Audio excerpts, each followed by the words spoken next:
दोबारा से हम ट्रांसफार्मर की बात करेंगे और इसके अंदर ना तीन कॉन्सेप्ट को हम इंशाल्लाह आज डिस्कस करेंगे। पहली बात है मल्टी हेड अटेंशन का मैकेनिज़्म क्या है, उसको हम देखेंगे और उसके बाद फिर हम बात करेंगे किस तरह से टोकन जो है वेक्टर के अंदर कन्वर्ट होता है। मतलब क्या टोकन से वर्ड कन्वर्जन, उसके लिए क्या मैकेनिज़्म यूज़ किया जाता है, उसकी हम बात करेंगे। और फिर उसके बाद पोजिशनल इनकोडिंग की बात कर रहे हैं। ठीक है, एक तो वर्ड इनकोडिंग की बात, जैसे मैं कह रहा हूँ कि आपका टोकन से वर्ड के अंदर कन्वर्ट, इसे कहते हैं वर्ड इनकोडिंग। उसके बाद दूसरी इनकोडिंग की हम बात करेंगे जिसे कहते हैं पोजिशनल इनकोडिंग।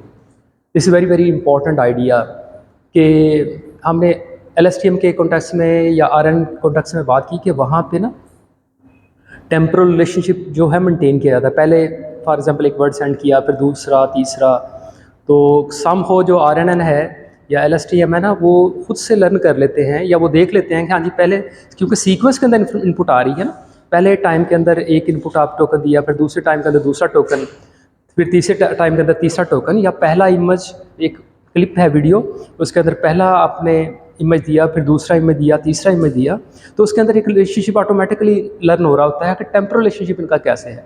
लेकिन ट्रांसफार्मर के अंदर जो है ना, अगर हम ये बात करें एक सेंटेंस हमने इनपुट दिया है तो वहाँ पे टेम्पोरल रिलेशनशिप की ऐसी कोई बात नहीं है। ठीक है, ऑल दो सेल्फ अटेंशन, इस बात को प्लीज़ बड़ी तवज्जो सुनिएगा इस बात को। ट्रांसफार्मर जो है ना, इसके अंदर वो सारी खसूसियात हैं जो न्यूरल नेटवर्क के अंदर भी हैं। इसके अंदर वो सारी खसूसियात भी हैं जो कन्वोल्यूशन न्यूरल नेटवर्क के अंदर भी हैं, और इसके अंदर वो सारी खसूसियात भी हैं जो किसी भी रिकरेंट न्यूरल नेटवर्क के अंदर होती है, जैसे RNN है या LSTM है। वो कैसे करके देखें, जो फुल्ली कनेक्टेड लेयर्स की बात आपने न्यूरल नेटवर्क के अंदर बात की ना, जहाँ फुल्ली कनेक्टेड लेयर होती है, इसके अंदर भी फुल्ली कनेक्टेड लेयर्स होती हैं। अभी आज इंशाल्लाह इसको मैं थोड़ा सा खुल के दिखाऊंगा आपको कि देखें सेल्फ अटेंशन मैकेनिज्म के बाद यहाँ पे कुछ हम नॉर्मलाइजेशन की बात करेंगे इंशाल्लाह, वो भी ऐड होगी। उसके बाद वहाँ पे फुल्ली कनेक्टेड लेयर्स भी हैं इसके अंदर। अच्छा, इसी तरह से जो कन्वोल्यूशन नेटवर्क होता है वो क्या करते हैं बेसिकली, वो बहुत ही फोकस करता है, क्या मतलब नेबरहुड पे फोकस करके हुए कुछ क्लासिफिकेशन, ऑब्जेक्ट एक्शन, सेगमेंटेशन वाला प्रॉब्लम को सॉल्व करता है। बिल्कुल इसी तरह से यहाँ जो सेल्फ अटेंशन का मैकेनिज्म है ना, वो फोकस कर रहा होता है नेबरहुड के, मतलब मैं अपने ऊपर ही फोकस कर रहा हूँ, पहली बात तो ये। इसी तरह से क्या मैं हमसायों भी फोकस कर रहा हूँ, क्या मैं रिलेशनशिप लर्न कर रहा हूँ जो मेरे हमसाए कहाँ कहाँ करके हैं, यानी कि टेम्पोरल कोई रिलेशनशिप जो है क्या मैं लर्न कर रहा हूँ। हाँ, हमें पता है सेल्फ अटेंशन जो मैकेनिज्म है यही तो काम कर रहा है, वो वेटेड एवरेज फाइंड कर रहा है टोकन्स की आपस में। मतलब कोई भी एक आप आउटपुट प्रोड्यूस करते हैं, जैसे मैं कहता हूँ सेल्फ अटेंशन मैकेनिज्म भी एक आउटपुट है, तो वो बेसिकली क्या है कि आप उसी एक वेक्टर को डिफरेंट, मतलब उस वेक्टर के कॉरेस्पॉन्डिंग जो भी आप आउटपुट करने लगे हैं, बाकी सारे वेक्टर के साथ उसका ना वेटेड सम फाइंड कर रहे होते हैं कि हाँ मैं अपनी, मेरा कितना वेट है, बाकी हमसायों का कितना वेट है। ठीक है, तो इसका मतलब क्या है, यहाँ पे दोनों चीज़ें लर्न की जा रही हैं। यहाँ दोनों चीज़ें क्या है, फोकस भी किया जा रहा है और टेम्पोरल इंफॉर्मेशन भी लर्न की जा रही है। ठीक है, यानी कि ट्रांसफार्मर के अंदर ये बिल्ट इन खसूसियत है, फोकस करने वाली भी और टेम्पोरल रिलेशनशिप लर्न करने वाली। वो किसकी वजह से आई है, वो सेल्फ अटेंशन की वजह से आई है। ठीक है, तो यहाँ पे सारी खसूसियत जो न्यूरल नेटवर्क के अंदर है कि पैटर्न आइडेंटिफाई करता है, हाँ ये भी पैटर्न आइडेंटिफाई करता है, हाँ जी वो फोकस करता है, कन्वोल्यूशन नेटवर्क ये भी फोकस करता है, और इसी तरह से टेम्पोरल जो इन्फॉर्मेशन है, टेम्पोरल रिलेशनशिप लर्न करने वाली बात जो है वो स्पेशल जो सेल्फ अटेंशन मैकेनिज्म वो कर रहा है। ठीक है, ये बात समझ आ रही है। तो मैं दोबारा से क्या आज हम बात करने जा रहे हैं, पहले हम मल्टी हेड अटेंशन क्या मैकेनिज्म है इसको इंशाल्लाह हम डिस्कस करेंगे। उसके बाद हम बात करेंगे कि किस तरह से टोकन जो है वर्ड के अंदर कन्वर्ट होता है। ठीक है, वर्ड एम्बेडिंग क्या आइडिया क्या है उसको हम डिस्कस करेंगे। उसके बाद positional encoding, this is very very important. जैसे हमें पता है रिकरेंट न्यूरल नेटवर्क के अंदर टेम्पोरल रिलेशनशिप मेंटेन होता है, हाँ जी ये पहली टाइम स्टैम्प है, ये दूसरी है, पता है हर हिडन स्टेट के ऊपर या हर आउटपुट प्रोड्यूस करवाने के लिए हम मुख्तलिफ तरह की कंप्यूटेशन परफॉर्म कर रहे होते हैं ना, याद आ रही है बात। यानी कि पहली इनपुट दी तो आपने हाँ एक आउटपुट प्रोड्यूस की और at the same time hidden state 1, और इसी तरह से नेक्स्ट टाइम स्टैम्प पे दूसरे इनपुट के कॉरस्पॉन्डिंग जो है आपने हिडन स्टेट नंबर 2 जो है वो आउटपुट की, और अगेन पिछले से जो रिलेशनशिप है, पिछली जो इनपुट है पिछले टाइम स्टैम्प की, उसे भी एज इनपुट दे रहे हैं, मतलब मेमोरी के तौर पे उसे आप यूज़ कर रहे हैं, एंड सो ऑन सो। तो वहाँ टेम्पोरल रिलेशनशिप मेंटेन किया। लेकिन यहाँ पे एट वंस आपने जैसे ही एक इनपुट देते हैं, एक सेंटेंस इनपुट देते हैं, उसके दरमियान उसे वो पैरेलली अभी देखा भी हमने, वो सभी टोकन्स के लिए सभी टोकन्स के लिए वो बेसिकली क्या फाइंड कर रहा है, वेटेड सम फाइंड कर रहा है। मतलब हर वेक्टर के लिए, हर इनपुट वर्ड के लिए जो है ना वेटेड सम जो है उससे कंप्यूट कर रहा होता है, ठीक है। लेकिन इसका मतलब क्या है, एट वंस जब वो प्रोसेस कर रहा होगा तो टेम्परली क्या रिलेशनशिप वो देखेगा, वो नहीं देखेगा। इसका क्या मतलब है, सेल्फ अटेंशन मैकेनिज्म परफॉर्म करवाने से पहले किसी तरह से हमें हर टोकन के अंदर जो है टेम्परल इंफॉर्मेशन या यूनिक जो इंफॉर्मेशन है वो ऐड करने की जरूरत है, ताकि रिलेशनशिप जो है ना कि वर्ड के दरमियान ये पहला वर्ड था, ये दूसरा है, ये तीसरा है, ये रिलेशनशिप भी मेंटेन रहे। मैंने फॉर एग्जांपल किसी वर्ड को ट्रांसलेट करना है, मैंने इंग्लिश से फ्रेंच के अंदर ट्रांसलेट करना है, तो वर्ड्स का आपस में रिलेशनशिप बड़ा इंपॉर्टेंट है, ठीक है। एक सेंटेंस है उसका आपस में क्या रिलेशन, कौन सा वर्ड पहले आ रहा है, कौन सा दूसरे नंबर पे आ रहा है, कौन सा तीसरे नंबर पे आ रहा है, ठीक है। तो ये वाली जो इन्फॉर्मेशन है इंशाल्लाह आज हम बात करेंगे कि जो पोजिशनल इनकोडिंग का जो आइडिया है ना, वो ये मामला जो है ना ट्रांसफार्मर के अंदर कि मैं ऑर्डर को कैसे मेंटेन कर पाऊँ, ठीक है, पहले वर्ड का या पहले फ्रेम का, दूसरे फ्रेम का, तो वो जो है पोजिशनल इनकोडिंग का आइडिया जो है वो मेंटेन कर होता है, ठीक है। तो वो आइडिया क्या है इंशाल्लाह उसकी हम बात करेंगे। अच्छा, इसके बाद एक तीसरा और लास्ट आइडिया जिसको हम डिस्कस करेंगे वो है लेयर नॉर्मलाइजेशन का। अच्छा, इसके अंदर भी स्क्रिप्ट कनेक्शन भी है, और जिस तरह से हम और दूसरा आइडिया क्या है, नॉर्मलाइजेशन। और नॉर्मलाइजेशन कौन सी वाली, देखिए एक आपने डीप लर्निंग कोर्स के अंदर पढ़ा बैच नॉर्मलाइजेशन का आइडिया, ठीक है, कि बैचेस के दरमियान जो फीचर्स हैं उनका आपस में मीन फाइंड कर रहे होते हैं, उसका स्टैंडर्ड डिविएशन फाइंड कर रहे होते हैं, फिर एक नया फीचर जो है वो जनरेट करवाते हैं, ठीक है। ऐसे ही था ना बात कुछ, और फर्दर मैं उसे दोबारा से रिकैप करवाऊंगा। लेकिन यहाँ पे वो बैच नॉर्मलाइजेशन नहीं है, यहाँ बल्कि लेयर लेवल पे एक ही जो इनपुट है ना, एक ही जो टोकन है, उसके आपस में जो इन फीचर्स है ना, उनका आपस में जो रिलेशनशिप है ना, उनको यूज करके हम मीन और एवरेज फाइंड कर रहे होते हैं। अगेन दोबारा से इस बात को, मतलब batch normalization is a something different. उसके अंदर पूरे बैच के अंदर जो भी एग्जांपल हैं उनमें फॉर एग्जांपल मैं कहता हूँ जो पहली फीचर है ना, उनका आपस में मीन फाइंड करते थे आप, उनका स्टैंडर्ड डिवीएशन फाइंड करते थे, फिर नया फीचर कैसे जनरेट करते थे, जो भी अभी करंट फीचर है उससे मीन को सब्ट्रैक्ट करें, स्टैंडर्ड डिवीएशन डिवाइड करें, ऐसे कुछ कर रहे थे ना। लेकिन यहाँ आप देखेंगे ऐसा नहीं है, यहाँ पे बेसिकली क्या है, कोई भी एक एग्जाम्पल है, उसके जितने भी फीचर हैं उनका मीन फाइंड करेंगे, उनका स्टैंडर्ड डेविएशन फाइंड करेंगे, और हर नया फीचर कैसे फाइंड करेंगे, जो भी अभी करंट फीचर की वैल्यू है उसे मीन से सब्ट्रैक्ट करें और डिवाइड करें स्टैंडर्ड डेविएशन से। दोबारा से ये बात शायद अभी एब्स्ट्रैक्ट लग रही हो, अभी इंशाल्लाह से मैं कंप्लीट करके दिखाता हूँ, ठीक है। तो ये मोर और लेस हमने जनाब 3 से 4 आइडिया जो है उसे आज के लेक्चर के अंदर डिस्कस कर रहे हैं। 2 एक आइडियाज रह जाएंगे, वो इंशाल्लाह अगली क्लास के अंदर मैं आपको बताऊंगा, ठीक है। अच्छा जी, अब बात कर लेते हैं मल्टी हेड अटेंशन क्या है। ठीक है जी, प्रीवियस कुछ चीज़ें डिस्कस करने की या बताने की जरूरत तो नहीं है, कोई सवाल पिछले जो कुछ भी पढ़ा है हमने ठीक है, ये हमने लास्टली बात कर ली थी, यहाँ तक हमने सेल्फ अटेंशन के कंपोनेंट को हर लिहाज से देख लिया था, ठीक है। इसके अंदर हमने स्केल डॉट प्रोडक्ट वाला आइडिया क्या है उसको बड़ी डिटेल से सारी चीज़ें देख ली हमने, ठीक है। इसके अंदर इसके अंदर क्यूरी की और वैल्यू का आइडिया क्या है उसको हमने डिस्कस कर लिया था, स्केलिंग का आइडिया क्या है, सॉफ्टवेयर कैसे यूज़ हो रहा है, और ये सारी चीज़ें, यानी कि आखिर पे ये जो क्वेश्चन शो की जा रही है इसके अंदर बेसिकली ये सारा जो सेल्फ अटेंशन का मैकेनिज्म है वो इस स्टेटमेंट के अंदर छुपा हुआ है, या इस स्टेटमेंट के साथ उसे हम रिप्रेजेंट कर लेते हैं, ठीक है। तो ये हमने लास्ट टाइम डिस्कशन की थी। तो आज हम बात करने लगे हैं मल्टी हेड अटेंशन की। देखें, बड़ी ही तवज्जो प्लीज़ आपने फरमानी है। मल्टी हेड अटेंशन के आइडिया को डिस्कस करने से पहले ना मैं जस्ट रीकैप करना चाहूँगा। कॉन्वोल्यूशनल न्यूरल नेटवर्क के अंदर एक फिल्टर क्या करता है, कोई एक फिल्टर आप लेते हैं, फॉर एग्जांपल मैं कहता हूँ वर्टिकल एज फाइंड करता है, ठीक है। तो उसको यूज़ करके आप इनपुट जो भी वॉल्यूम है या इनपुट इमेज है उस पर वो कॉन्वोल्यूशन ऑपरेशन परफॉर्म कर देते हैं, तो आउटपुट क्या आती है, फीचर मैप आते हैं। अगर मैं कहता हूँ ये वर्टिकल एज फाइंड करने वाला जो फिल्टर था, तो उसने आउटपुट जो फीचर मैप दिया वो किस तरह का होगा, उसके अंदर वर्टिकल एजेस होंगे। तो आप मुझे ये बताएं, क्या हम सिर्फ वर्टिकल एज फाइंड करते थे? No, we have many filters जो डिफरेंट तरह की जो ओरिएंटेशन वाले जो एजेस है ना, मैं अभी स्टार्टिंग लेयर की बात कर रहा हूँ, ठीक है। तो वो डिफरेंट तरह के एजेस को 45 डिग्री वाला एंगल, कोई 70 डिग्री वाला, और वो हम नहीं फिक्स करते थे, वो वेट्स हम नहीं फिक्स करते थे, वो कौन फिक्स करता था? ड्यूरिंग लर्निंग ऑटोमेटिकली जो वेट से वो लर्न हो रहे थे। बिल्कुल उसी एस्पेक्ट से आपने देखना है यहाँ पे भी सेल्फ अटेंशन वाला जो मैकेनिज्म है ना, एक नहीं है, यानी कि हम ये नहीं चाह रहे कि एक रिलेशनशिप लर्न करने, एक ही तरह का रिलेशनशिप लर्न करें जी। एक वर्ड है, उसका दूसरों वर्ड्स के साथ कैसे वाला रिलेशनशिप है। फॉर एग्जांपल रिलेशनशिप क्या हो सकता है? फॉर एग्जांपल मैं कहता हूँ फोकस ये है कि ग्रामेटिकल रिलेशनशिप कैसा है, एक एस्पेक्ट भी हो सकता है। एक रिलेशनशिप क्या हो सकता है सेल्फ अटेंशन का, हम ना सिमेंटिक मीनिंग को देखें। एक रिलेशनशिप क्या हो सकता है, करीब करीब हमसायों को के साथ जो अच्छी जो अंडरस्टैंडिंग है उसे उन्हें लर्न करना, उनके मीनिंग को अंडरस्टैंड किया जाए। और क्या हो सकता है, जो दूर दूर वर्ड्स हैं उनको, उनके दरमियान जो रिलेशनशिप है उससे अच्छा लर्न किया जाए। उनके दरमियान जो वेटेड एवरेज जो हमने बात की है ना, वेटेड सम जो हम फाइंड कर रहे हैं, वो हम दूर दूर के वर्ड्स को देख के फाइंड करें। यही था ना सेल्फ अटेंशन वाला मैकेनिज्म।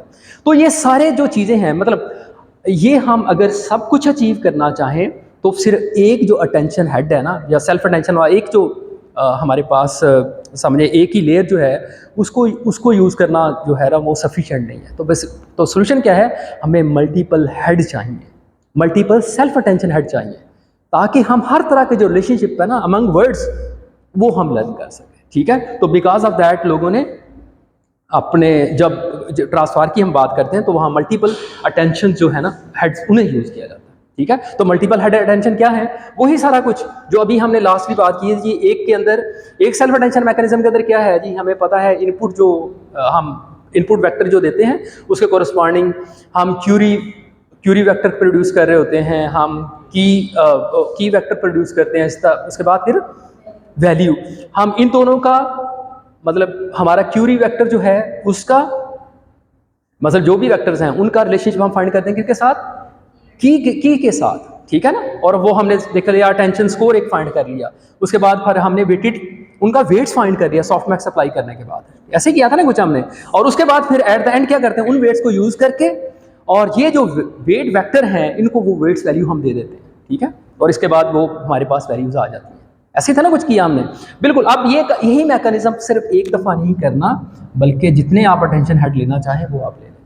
ठीक है, तो लोगों ने मल्टीपल हेड, एक्चुअली इस पेपर के अंदर आई थिंक सो के 8 हैं शायद मल्टीपल हेड जो है उन्होंने यूज़ किया, और उन्होंने देखा कि ऐसा करने से बेहतर जो है ना रिजल्ट हमें प्रोड्यूस हुए। ठीक है, तो ये कुछ आइडिया था मल्टी हेड अटेंशन का और जिसकी बात मैं कुछ आपको बता चुका हूँ। ठीक है, अच्छा जी, इसके और कोई फ़ायदे यहाँ पे डॉक्यूमेंट के अंदर लिखे हुए हैं, वो आप देख लीजिएगा। अगले टॉपिक की अब बात करें। अच्छा, सिर्फ एक दो चीज़ें और भी देखें।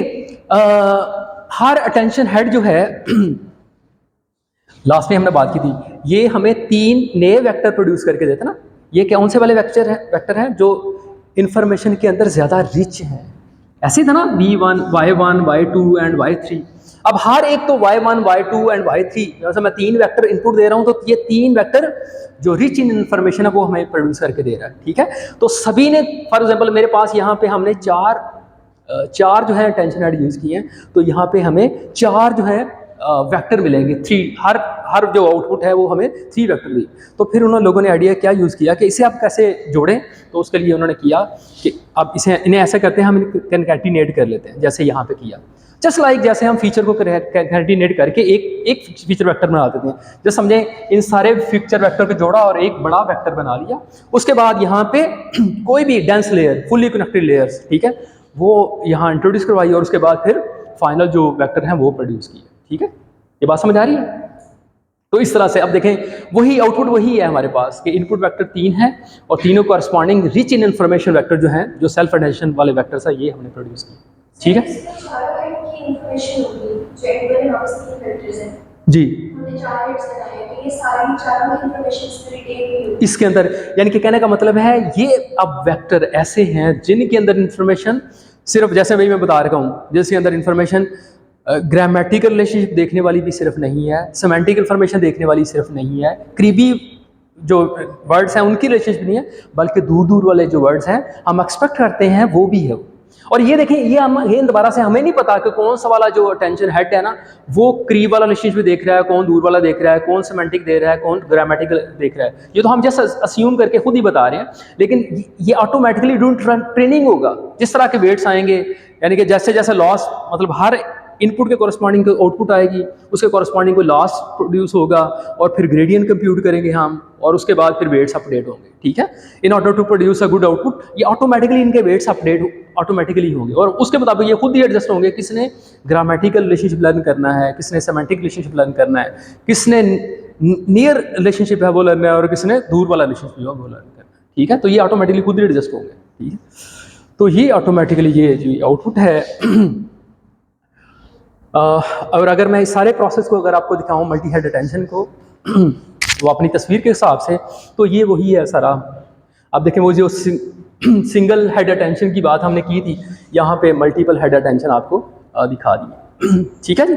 यहाँ पे ये इनपुट है और यहाँ पे हमें पता है कि हम की, क्यूरी और वेक्टर जो है मैट्रिक्स उनमें से गुजारते हैं, ये लेयर्स हैं बेसिकली उनमें से गुजारते हैं। उसके बाद फिर हम स्केल डॉट प्रोडक्ट फाइंड करते हैं, उसके बाद कंकैटिनेट करते हैं और फिर लीनियर लेयर अप्लाई करने के बाद फिर हम आउटपुट प्रोड्यूस कर रहे हैं। That is rich in information.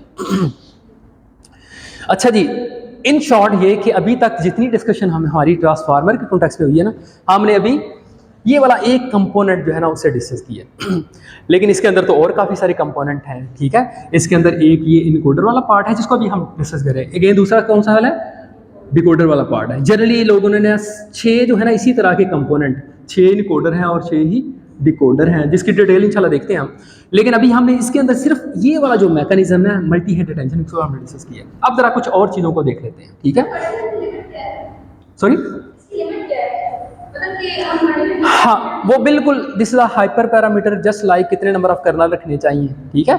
जैसे जैसे हम लेयर के अंदर, आपको अंदाज़ा ही होगा कि जैसे हम पहली रिकॉन्वोल्यूशन लेयर से अगली लेयर के ऊपर जाते हैं तो नंबर ऑफ जो फिल्टर है वो बढ़ाते जाते हैं, जो वॉल्यूम की डेप्थ बढ़ती जाती है, फीचर साइज है वो छोटा होता जाता है, ठीक है। तो इसी तरह से दिस हाइपर पैरामीटर अगेन आप ट्रेनिंग करके फिर आप डिसाइड कर सकते हैं।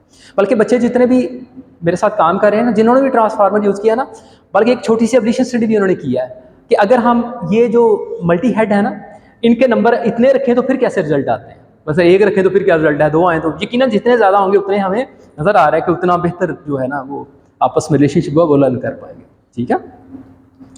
अच्छा जी, अब कुछ और पार्ट्स की बात कर लेते हैं। अच्छा, इसी तरह से इसके अंदर आज जो हमें और चीज़ें डिस्कस करनी है, इसके अंदर ऐड एंड नॉर्म लेयर, ठीक है। This is just like a skip connection जो हमने रेजनेट के कॉन्टेक्स्ट में देखा, और नॉर्म बैच नॉर्मलाइजेशन पहले हमने पढ़ी है, यहाँ पे लेयर नॉर्मलाइजेशन का आइडिया है, ठीक है, ताकि बैच से साइज से हम इंडिपेंडेंट हो जाएं। इसके और भी फायदे मैं भी आपको बताता हूँ।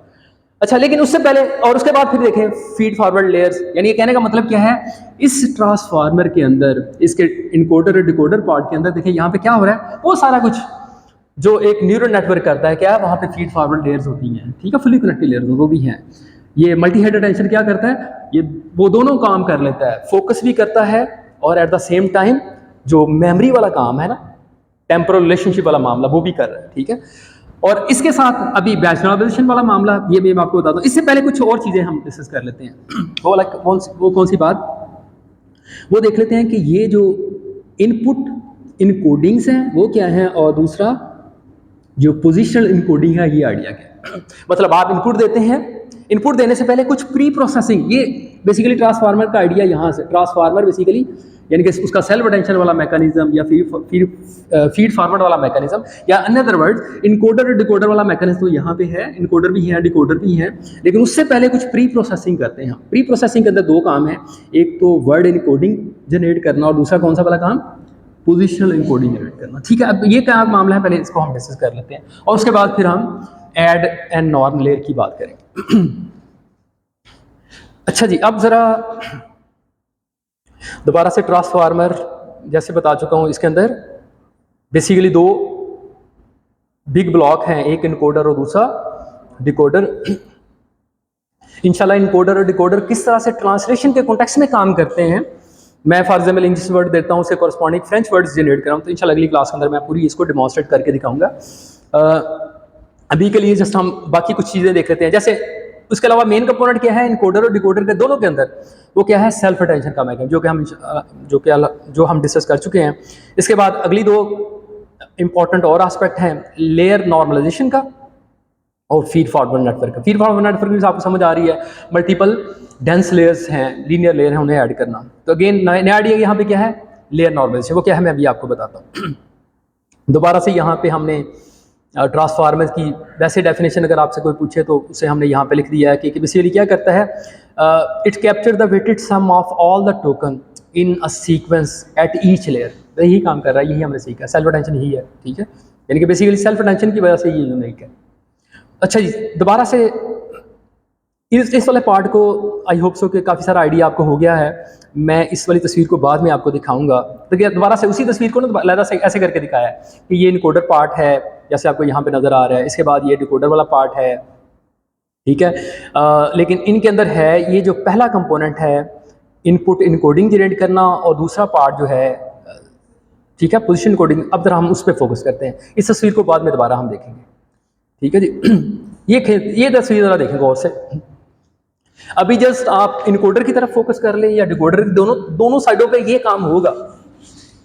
यानी कि हम इनकोडर साइड पे हों या डिकोडर साइड पे हों, दोनों साइडों पे हमें क्या करना है।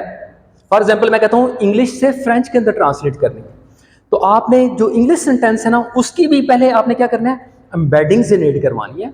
उसके बाद फिर उसके अंदर पोजिशनल जो इनकोडिंग है उन्हें ऐड करवाना है, और फिर नई इनकोडिंग जनरेट करवानी है, ठीक है। बिल्कुल इसी तरह से अगर मैं डिकोडर वाली साइड की बात करूं तो वहां पे भी यही काम है, यही रेप्लिकेशन है। क्या मतलब, वहां पे भी आपने वर्ड इनकोडिंग जनरेट करवानी है, और उसके बाद फिर पोजीशन कोडिंग, और इन वर्ड और पोजीशन कोडिंग को आपस में ऐड करके एक नई इनकोडिंग जनरेट करवानी है, और वो एज अ इनपुट देनी है किसको, डिकोडर को, ठीक है। अगर मैं डिकोडर साइड पे बात करें तो यहाँ पे अभी हम जस्ट फोकस कर रहे हैं इनकोडर साइड पे क्या है, ठीक है। अच्छा जी, जैसे आपको यहाँ नजर आ रहा है फॉर एग्जाम्पल ये कुछ वर्ड्स लिखे हुए हैं, ठीक है। ये शायद मेरा ख्याल है फ्रेंच में अंदर ही है। हम चाह रहे हैं फ्रेंच से इंग्लिश के अंदर ट्रांसलेशन कर लें, इट्स फाइन, हम कर सकते हैं। अब पहला काम क्या करना है, हमने इन टोकन्स को, इन वर्ड्स को कन्वर्ट करना है किसके अंदर, एम्बेडिंग्स के अंदर, ठीक है।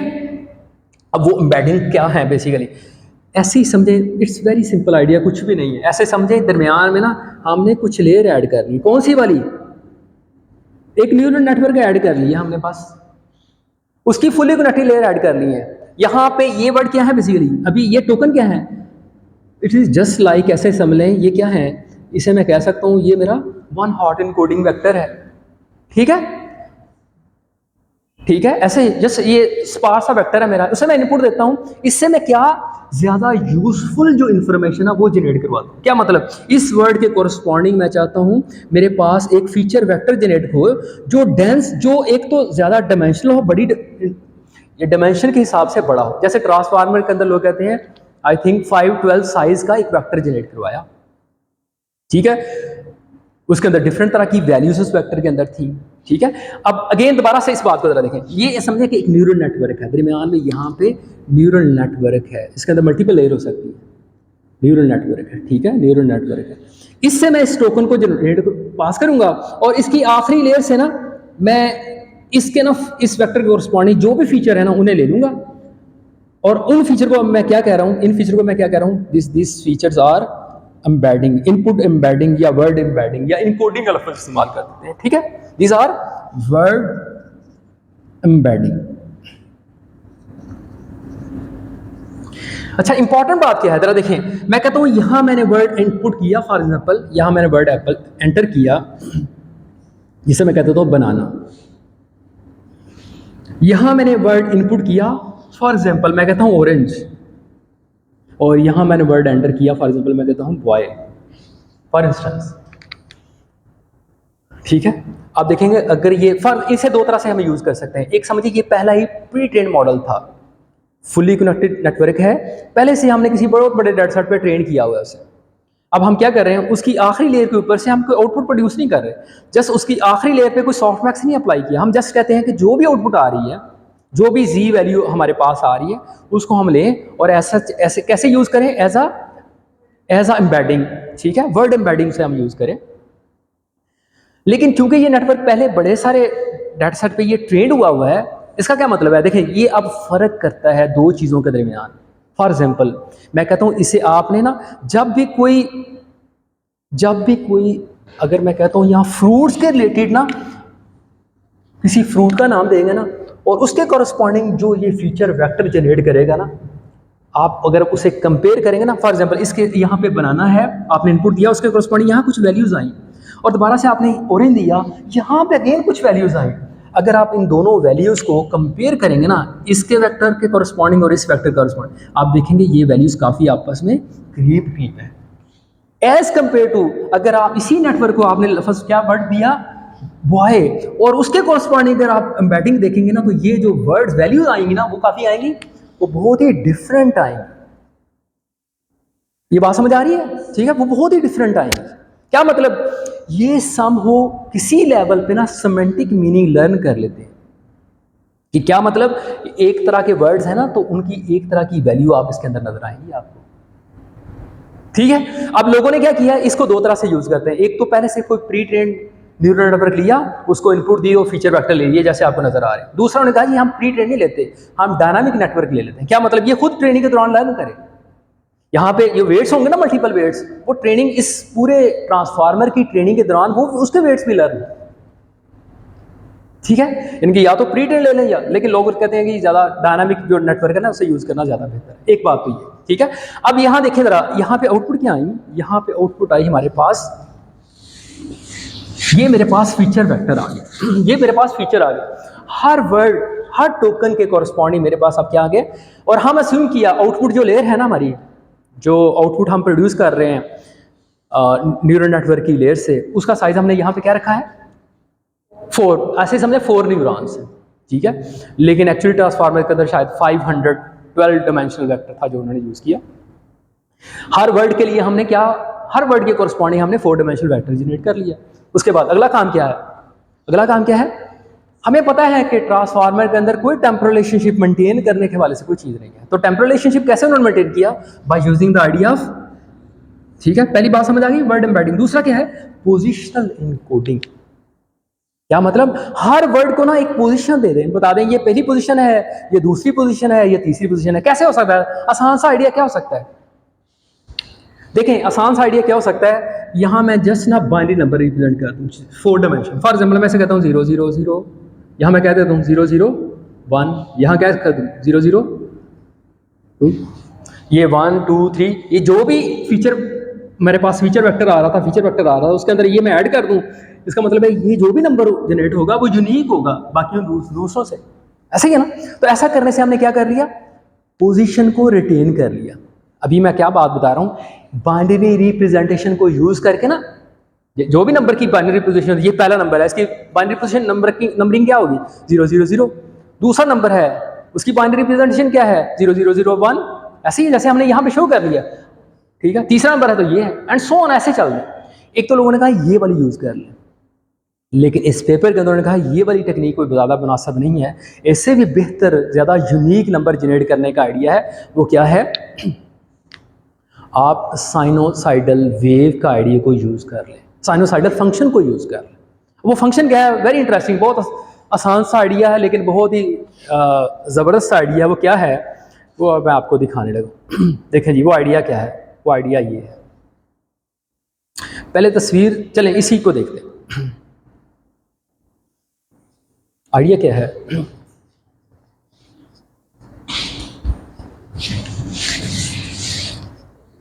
देखें जी, उन्होंने कहा ये वाली फॉर्मुलेशन यूज कर, साइन को साइन की, उसके अंदर बेसिकली ये वैल्यूज क्या हैं, अब उनको यहां पे हमने आपको बताया हुआ। सबसे पहले के से क्या मुराद है? देखें, ये मेरा वर्ड सीक्वेंस था क्या? I am air report.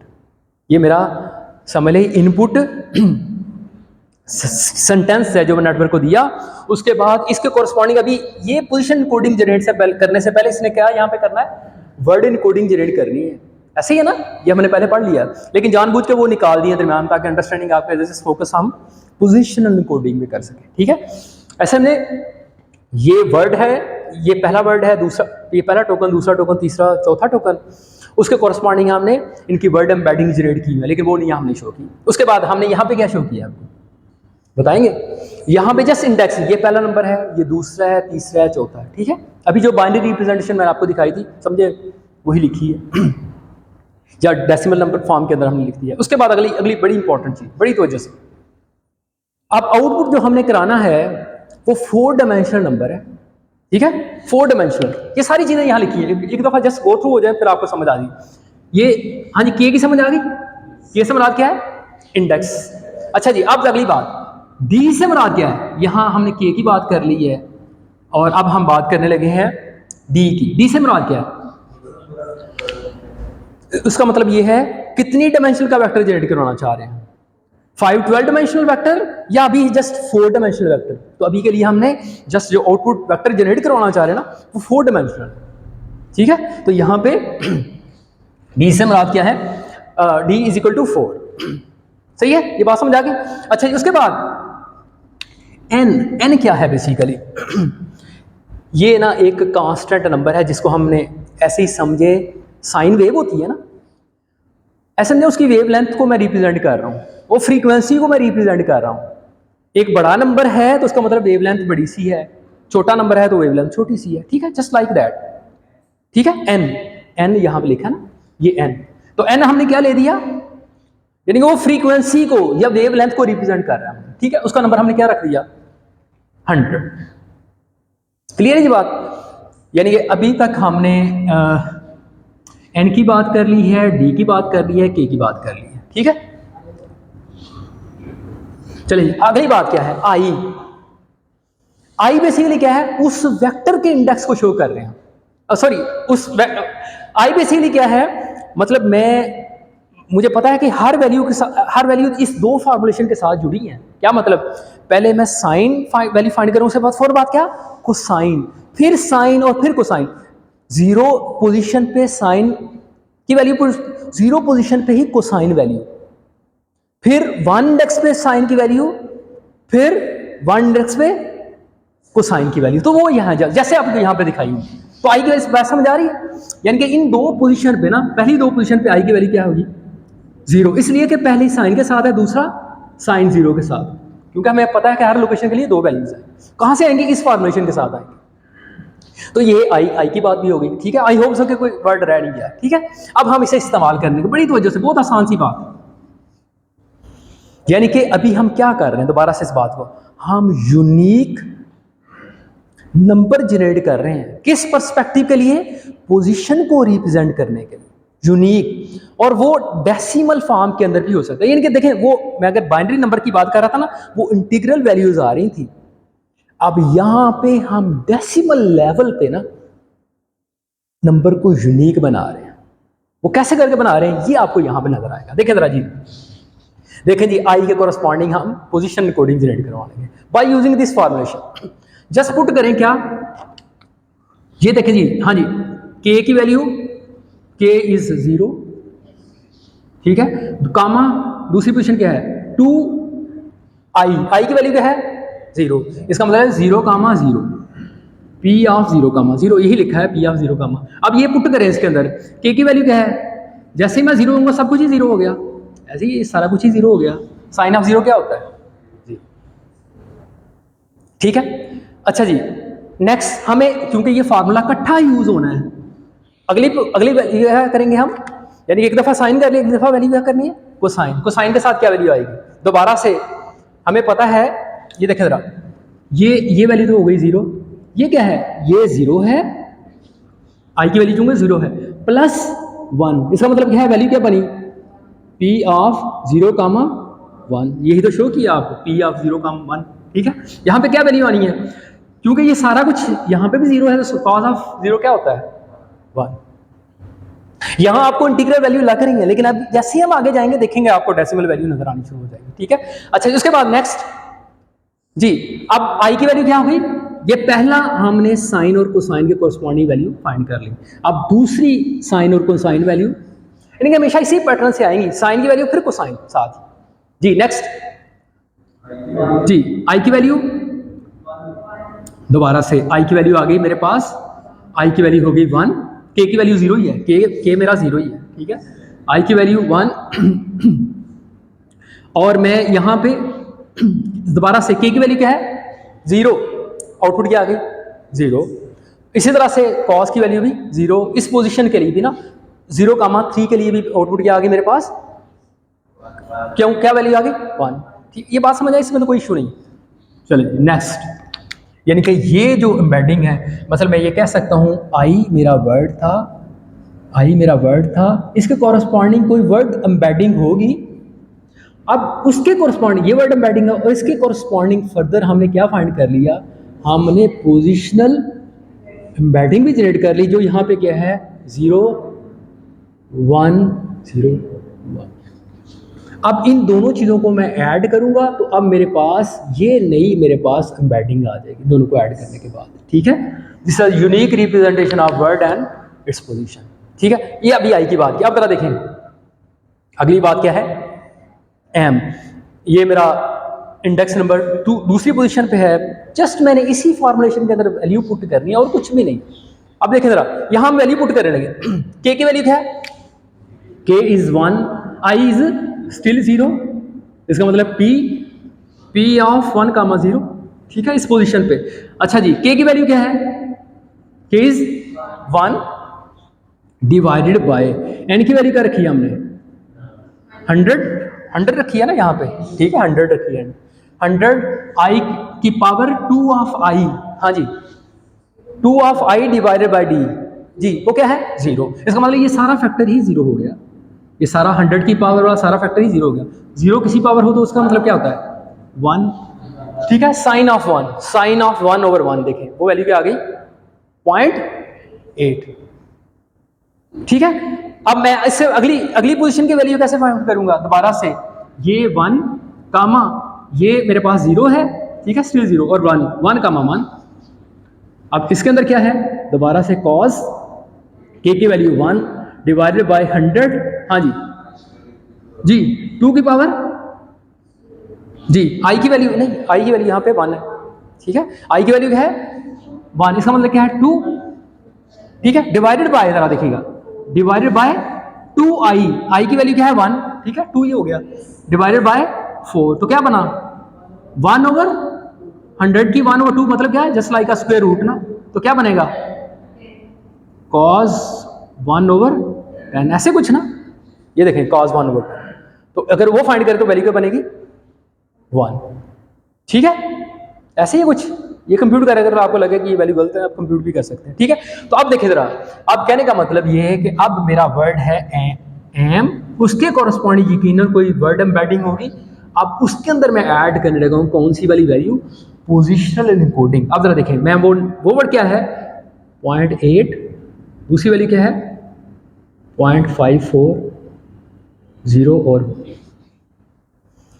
समझ आ रही बात। इसी तरह से अगला वर्ड है उसके कॉरस्पॉन्डिंग ये एम्बेडिंग है, उससे अगला वर्ड है। अब देखें ना सिर्फ हम डेसिमल वैल्यू, हम नेगेटिव वैल्यू भी दरमियान में लेके आ रहे हैं, जो कि हेल्प कर रही है कि आप किसी भी बिग लेवल पे जाके ना, किसी भी लेवल पे जाके आप जो है ना वो यूनिक रिप्रेजेंटेशन जो है ना वो शो करवा सकते हैं किसकी, वर्ड्स की। ठीक है, अगर आपको ये बात मेरी समझ, कोई सवाल इस हवाले से, ठीक है इस फार्मूलेशन समझ आ गई। अगर मैं इसी फार्मूलेशन को आपको फैक्टोरिकली दिखाऊँ ना, ये कुछ इस तरह की है तस्वीर, जरा गौर से देखें। ये पता क्या शो कर रहा है, ये यूनिक वैल्यू शो कर रहा है, उसी ग्राफ को शो किया यहाँ पे। आपको नीचे लगेगा ये अजीब सा ही है, लेकिन अजीब नहीं है बेसिकली।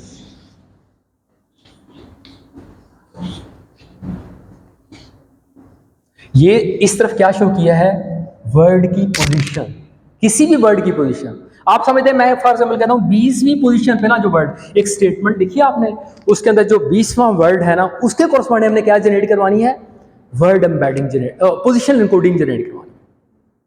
ठीक है, तो वो पोजीशन एनकोडिंग क्या है कि यहां पे शो हो गई।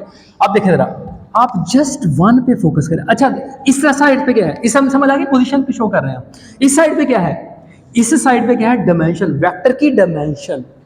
ठीक है, जैसे यहां पे इस तस्वीर के अंदर दिखाया वो वेक्टर की डायमेंशन कितनी 300 डायमेंशन का। ठीक है, 300 वैल्यू आ जाए। ठीक है, यानी कि वो फीचर वेक्टर जिसकी लेंथ जो है वो क्या है 300 है। ठीक है, तो ये यहाँ पे शो कर लिया। अभी फॉर एग्जांपल मैं जस्ट 4 डायमेंशन लेना चाहूँ तो मुझे क्या करना पड़ेगी, जरूरत होगी 4 तक वैल्यू जस्ट मैं रीड करूँ। ठीक है, जस्ट यहाँ पे ये मैं कहता हूँ 1 है, 2 है, 3 है, 4 बस। अब अगर आप गौर से देखेंगे ना, ये 4 डायमेंशन तक आप आए, जो भी वैल्यू आ रहा है, अब कहेंगे वैल्यू कहाँ, वैल्यू यहाँ पड़ी, ये वैल्यूज हैं। ये क्या है, देखें यहाँ पे वैल्यू शो की है -1 से लेके 1 तक।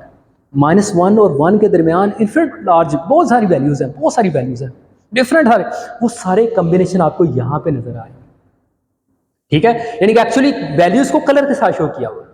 तो आप देखेंगे 21वीं, मैं 20वीं पोजीशन पे 4 डायमेंशनल वेक्टर लूँ और 21वीं पोजीशन पे लूँ या 19वीं पोजीशन पे लूँ, तो आप देखें दोनों ही वेक्टर डिफरेंट है, बिकॉज वो जो फॉर्मुलेशन यूज कर रहे हैं ना, जो भी आपको दिखाई है, ठीक है, साइन और कोसाइन की जो फंक्शन की फॉर्मुलेशन दिखाई है वो ही डिफरेंट है। इसका मतलब है जो वैल्यू 20वीं पे होगी वो 21वीं पे नहीं है, और जो 21वीं पे है वो 19वीं पे नहीं है, एंड सो ऑन।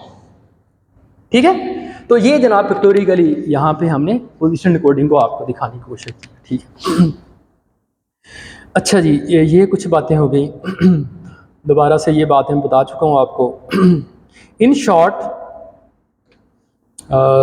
मैं कुछ ऐसी तस्वीर दिखा सकूं।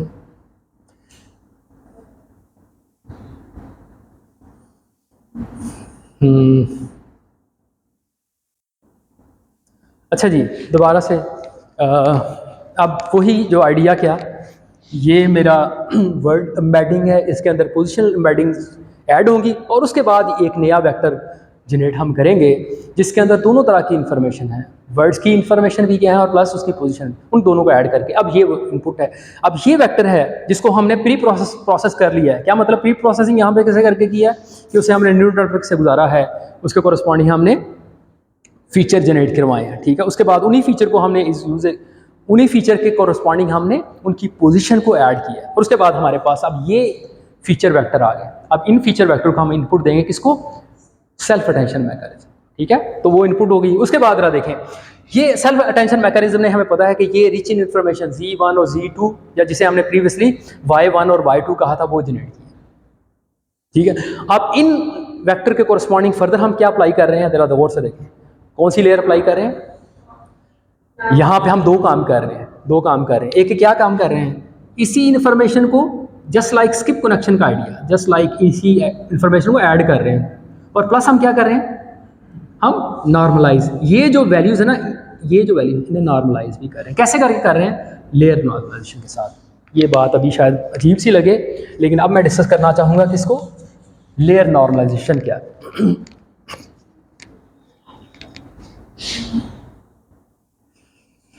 अच्छा जी, और से देखें जरा, यहाँ दोनों चीज़ें आपको दिखाने की कोशिश की।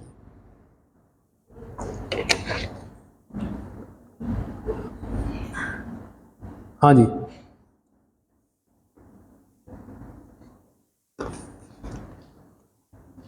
जी समझ आ रही है इस बात की। देखें, ये काम अभी तक आपने किया कैसे करके, यहाँ क्या दिखाया है, मेरे पास एक बैच है जिसका साइज क्या है, 3 साइज है उसका, 3 एग्जाम्पल है। एक बैच है उसके अंदर कितनी एग्जाम्पल है, 3, और एक एग्जाम्पल के अंदर कितने फीचर्स हैं वो दिखाएं आपको, 1 2 3 4 5 6 फीचर। नंबर ऑफ फीचर यहाँ पे 6 हैं और नंबर ऑफ ट्रेनिंग एग्जाम्पल जो है वो कितनी है, बैच का साइज जो मैं कह रहा हूँ यहाँ पे वो क्या है, 3। अब यहाँ पे हमें पता है बैच नॉर्मलाइजेशन के अंदर हम क्या कर रहे थे, पूरा प्रोसेस अभी दोबारा मैं रिकैप कर दूँ, स्लाइड मैंने ऐड की हुई है वो सारी।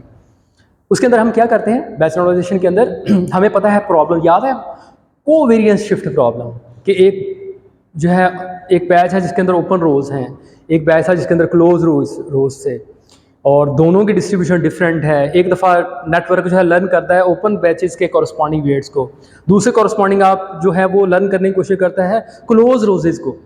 इसका मतलब क्या था, तीसरा बैच फॉर एग्जाम्पल और थोड़ा सा डिफरेंट है तो उसे कन्वर्ट करने के लिए बड़ा सारा टाइम चाहिए होता था। तो यही बात की थी ना हमने बैच नॉर्मलाइजेशन। तो सोल्यूशन फिर क्या था कि क्योंकि इन सभी कोवेरिएंस शिफ्ट आ रहा है, कोई डाटा इस तरफ आ रहा है कोई इस तरफ आ रहा है, तो आप ऐसा करें उसे नॉर्मलाइज कर लें। ठीक है, तो हर लेयर पे डाटा को नॉर्मलाइज करें। तो नॉर्मलाइजेशन का जो तरीकाकार अप्लाई किया था हमने बैच नॉर्मलाइजेशन का, तो बैच नॉर्मलाइजेशन जस्ट लाइक जैसे इनपुट को नॉर्मलाइज करते थे वैसे ही था, लेकिन प्लस उसके अंदर क्या था कि नेटवर्क ऐसे वेट्स भी उसके अंदर ऐड करते हैं जो नेटवर्क खुद लर्न करे, यानी कि उस जो नॉर्मलाइजेशन की ना जो मीन है या वेरियस है वो नेटवर्क खुद लर्न करे। ये बस सारी बातें हमने डिस्कस की। तो बड़ा मैं दोबारा उसे दिखाता हूँ, लेकिन इंपॉर्टेंट बात क्या, यहाँ हमने पहले जी कंप्यूट करना था। ठीक है, जैसे इनपुट को नॉर्मलाइज करते हैं वो यहाँ पे शो किया हुआ है। देखिए जैसे आपको यहाँ पे नजर आ रहा है, क्या ये बैचेस हैं जिसके 6 फीचर हैं, मतलब 3 बैचेस हैं, 3 एग्जाम्पल हैं, यानी कि बैच साइज नंबर 3, 3 एग्जाम्पल हैं और हर एग्जाम्पल के 6 फीचर हैं। तो आप क्या करते थे, इन एग्जाम्पल को आपस में ऐड, इनके फीचर को ना, ये पहला फीचर सभी एग्जाम्पल के सब फीचर को आप क्या करें, ऐड करें और डिवाइड करें किसके साथ, टोटल नंबर ऑफ एग्जाम्पल कितनी है, 3 है, 3 से डिवाइड करें तो आंसर क्या आएगा, 3। ये 2 2 2 ऐड करें डिवाइडेड बाय 3, आप 2 आ जाएगा वैल्यू, एंड सो ऑन। ठीक है, इस तरह, और इसी तरह से आप स्टैंडर्ड डेविएशन भी जो है ना वो भी आप मीन से सेपरेट करें हर एग्जाम्पल को, ठीक है। ऐसे ही था ना, डिवाइडेड बाय n और स्क्वायर रूट ले लें और वही फार्मूलेशन यहाँ पे ली है, ठीक है। उसके कोरस्पॉन्डिंग आपने स्टैंडर्ड डिवीजन फाइंड कर। लेकिन ये जो बैच नॉर्मलाइजेशन है, it depend on the size of batch, ठीक है। तो ट्रांसफार्मर उन्होंने आइडिया यूज किया, उन्होंने कहा जी हम बैच से इंडिपेंडेंट होना चाह रहे हैं, ठीक है। और एक और बड़ी इंपॉर्टेंट चीज़ आपको शायद याद हो, बैच नॉर्मलाइजेशन ट्रेनिंग के दौरान हम यूज़ करते हैं, तो उसकी फॉर्मेशन में दोबारा से अभी आपको दिखाता हूँ। उसके बाद at the time of testing, वहाँ at the time of testing आप इनपुट तो सिंगल इनपुट दे रहे हैं, बैच नहीं दे रहे। आप चाह रहे हैं उसके कॉरस्पॉन्डिंग मुझे आप बताएं कि आउटपुट क्या है। फॉर एग्जाम्पल कोई प्रेडिक्शन मैं करना चाह रहा हूँ, ठीक है, क्लासिफिकेशन करना चाह रहा हूँ, तो हमने याद है आपको वहाँ पे हमने आइडिया यूज़ किया था कि वहाँ एवरेज जो मीन है या रनिंग एवरेज जो है, वेटेड एवरेज, याद है वो आइडिया हमने डिस्कस किया था। वो मीन और स्टैंडर्ड डिविएशन की वैल्यू उसे आप यूज़ करें उस फॉर्मुलेशन के अंदर, ठीक है, जो बैच नॉर्मलाइजेशन की यूज़ होती है। लेकिन यहाँ पे क्योंकि बैच की बात ही नहीं है, तो वो वेटेड एवरेज कंप्यूट करने का बिल्कुल कोई ज़रूरत नहीं है, जस्ट हम लेयर को यूज़ करें, ठीक है। तो लेयर नॉर्मलाइजेशन क्या है, जस्ट एक एग्जाम्पल को यूज़ करें, बस उसी एग्जाम्पल को यूज़ करके उससे सारे फीचर का मीन फाइंड कर रहे हैं, उसी सारे फीचर का स्टैंडर्ड डिवीजन फाइंड कर रहे हैं, और उस स्टैंडर्ड डिवीजन को फाइंड करके नए फीचर यूज़ करें। मैं क्या बात कर रहा हूँ, देखिए ज़रा, पहले मैंने अभी आपको बताया ये सारा कुछ क्या है, बैच नॉर्मलाइजेशन का कॉन्टेक्स्ट में। ये बात समझ आ रही है, इसमें तो कोई मुश्किल बात नहीं है। और यहाँ पे क्या शो किया आपको, यहाँ पे शो किया है लेयर नॉर्मलाइजेशन का। लेयर नॉर्मलाइजेशन के अंदर क्या है, देखें जरा, दोबारा से मेरी यही 3 एग्जांपल्स हैं, यही 3 एग्जांपल हैं। अब हमने हर फीचर को अलग से ऐड कर, यानी कि बैच लेवल में नहीं देख रहे, हम हर एग्जांपल को इंडिविजुअली देख रहे हैं। क्या मतलब, इसके सारे जो फीचर है उन्हें ऐड करें और मीन फाइंड कर लें। क्या मतलब, सारे नंबर को ऐड करूंगा डिवाइडेड बाय, यहाँ मैं 3 कर रहा था, यहाँ पे क्या करूंगा 6, स्टैंडर्ड डिवीजन फाइंड करूंगा वैसा ही। अब इसके बाद नए फीचर जनरेट करवाने के लिए ये फॉर्मूला हम यूज करते थे, याद है। ये मतलब क्या, x new is equal to जो पुरानी x की वैल्यू है उसे मीन से सेपरेट करें और स्टैंडर्ड डिवीजन से डिवाइड करें, ये इस तरह की फॉर्मुलेशन है। तो वही फॉर्मुलेशन आप अप्लाई करें, ठीक है। ऐसा करने से अभी हमने जस्ट मीन वैल्यू फाइंड की है, लेकिन बैच नॉर्मलाइजेशन फार्मूला इसके बाद आई, यानी कि ये फॉर्मुलेशन तो हमने करनी है, इसके बाद बैच नॉर्मलाइजेशन की फॉर्मुलेशन आएगी। याद है वो कैसे करके थी, मतलब मैं यहाँ पे इसे मैं जी कह देता हूँ, ठीक है, इसे मैं जी कह देता हूँ, जी टिल्डा हम कंप्यूट करते थे, याद है कैसे करके, इस जी को मल्टीप्लाई करें गैमा से और प्लस करें क्या, बीटा। ये था बैच नॉर्मलाइजेशन। अब पहले ये बीटा और गैमा, ये these are learnable parameter, network खुद लर्न करेगा, ठीक है। अब देखें जरा, बैच नॉर्मलाइजेशन के लिए बिल्कुल ठीक, ये बैच नॉर्मलाइजेशन की भी ऐसी ही फॉर्मुलेशन है, लेयर नॉर्मलाइजेशन में भी ऐसी ही फॉर्मुलेशन है। बैच नॉर्मलाइजेशन के अंदर हमें eight the time of testing ये वाली जो अल्फा और बीटा की जो वैल्यू थी ना, सॉरी, ये जो हमें ये जो मीन और स्टैंडर्ड डिवीजन था, हम वेटेड एवरेज से फाइंड कंप्यूट कर रहे होते थे। लेकिन जब हम बात करेंगे लेयर नॉर्मलाइजेशन की, अब इन वैल्यू की हमें जरूरत ही नहीं है। इसका मतलब कोई वेटेड एवरेज कंप्यूट करे, तो इसका मतलब ये वाला मैकेनिज्म ज़्यादा एफिशिएंट है। याद है बात, मैं थोड़ा सा दोबारा से रिकैप करवाने की कोशिश करता हूँ। ये सारी बातें क्या हैं, इसको दोबारा से एग्जाम्पल के साथ दोबारा से हम देखते हैं। आई नो दैट बड़ा छोटा सा लिखा हुआ है, दोबारा से इस बात को देखिएगा। देखें, ये मैंने जानबूझ के वो स्लाइड ले ली जो आपको पहले शो की हुई है, ठीक है। यहाँ पे जस्ट वही कोवेरिएंस शिफ्ट की प्रॉब्लम को दिखाया है कि ये जो हमने डिसीजन बाउंड्री लर्न की है, ये इस तरह के डाटा के लिए थी, ओपन रोज के लिए थी। ये जो दूसरी डिसीजन बाउंड्री ली है, ये क्लोज रोज के लिए। तो हम तो ये चाहते हैं कि ये वाली डिसीजन बाउंड्री आल दो ये उस तरह से नहीं है जो हम चाह रहे हैं, ठीक है। तो किसी तरह से डाटा को नॉर्मलाइज कर ले, दरमियान में आ जाए, इस कोऑर्डिनेट सिस्टम के अंदर दरमियान में कहीं करके आ जाए, ठीक है। तो उसके लिए हमने नॉर्मलाइजेशन के आइडिया को सारा डिस्कस किया था। अब मैं जस्ट आपको ना एग्जांपल एक दो शो कर देता हूँ। ये देखें जी, आई होप सो कि ये आसान सी एग्जांपल है, कोई मुश्किल नहीं है आपको। जस्ट इसी सारी बात को दोबारा से बताने की कोशिश की है। ये जस्ट समझे, ये जी है, यहाँ हमने क्या शो किया है, सॉरी यहाँ पे ना उल्टा कर दिया मेरा ख्याल है। हाँ जी, यहाँ पे प्रीवियसली मैंने कुछ और तरह से आपको दिखाया था, ठीक है। जो हम डिज़ाइन मैट्रिक्स बनाते थे, यहाँ पे और तरह से करके दिखा दिए जानबूझ के। स्पेशली फिर मैंने लिख भी दिया था कि मैं गलती ना हो मेरे ना।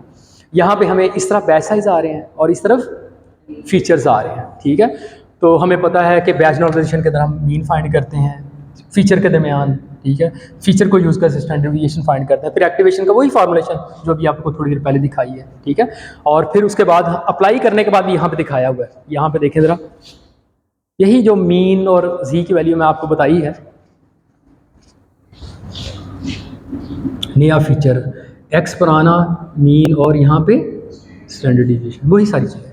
अब देखें वो जो पुराना हमारा जो भी जी का वेक्टर था मैट्रिक्स ही, अब नई वेक्टर मैट्रिक्स अब ये जनरेट हुई, ठीक है। अब इस मैट्रिक्स को आपने फर्दर लेना है और इसके साथ अब आपने, ये मेरी जी है फॉर एग्जांपल, अब आपने जी टिल्डा कंप्यूट करनी है, ठीक है। वो वही formulation G multiply by gamma और प्लस बीटा, ये क्या है, ये लर्नेबल पैरामीटर है, ठीक है। तो ये इस तरह से करके, अब ये था बैच नॉर्मलाइजेशन के अंदर, और इसके अंदर हम वेटेड एवरेज कंप्यूट करने की ज़रूरत थी हर सूरत, क्योंकि मीन चाहिए होता है हमें पूरे बैच का। लेकिन लेयर नॉर्मलाइजेशन के अंदर क्या है, कुछ भी ज़रूरत नहीं है जनाब ऐसा कुछ कंप्यूट करने की। आप हर ट्रेनिंग एग्जाम्पल के कॉरस्पॉन्डिंग देखें ज़रा, जैसे यहाँ दिखाया है, ये मेरी पहली ट्रेनिंग एग्जाम्पल है, ये दूसरी है। आप देखें ज़रा, आपको नज़र आ रहा है पहली ट्रेनिंग एग्जाम्पल के ये पहली ट्रेनिंग एग्जाम्पल है, इसके कॉरस्पॉन्डिंग हमने मीन फाइंड कर लिया, ठीक है। देखें इसके सारे वैल्यू ऐड करके, और इसी कॉरस्पॉन्डिंग हमने स्टैंडर्ड डिवीएशन की फॉर्मेशन अप्लाई कर ली है, और इसी तरह से सेकंड, इसी थर्ड एंड सो ऑन। ऐसा करने के बाद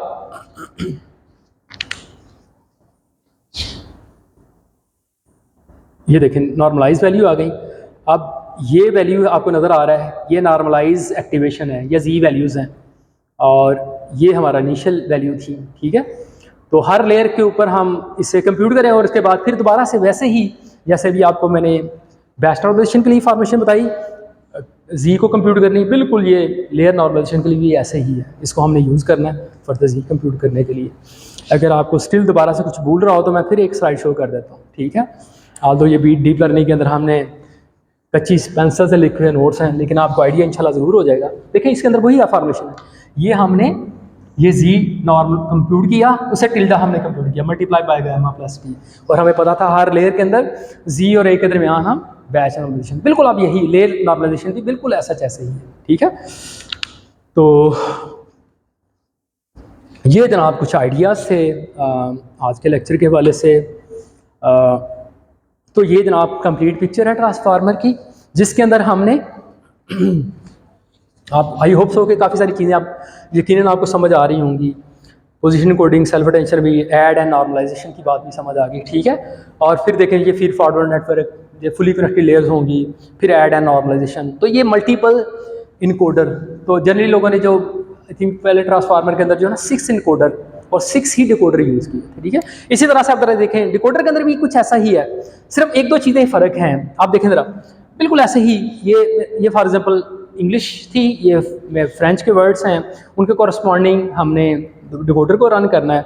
सेल्फ अटेंशन आ गई, दोबारा से ऐड एंड नॉर्मलाइज, और यहाँ पे एक नई बात है, वो कौन सी वाली बात है, दिस इज, हमने क्या पढ़ा है अभी तक, self attention. This is a cross attention.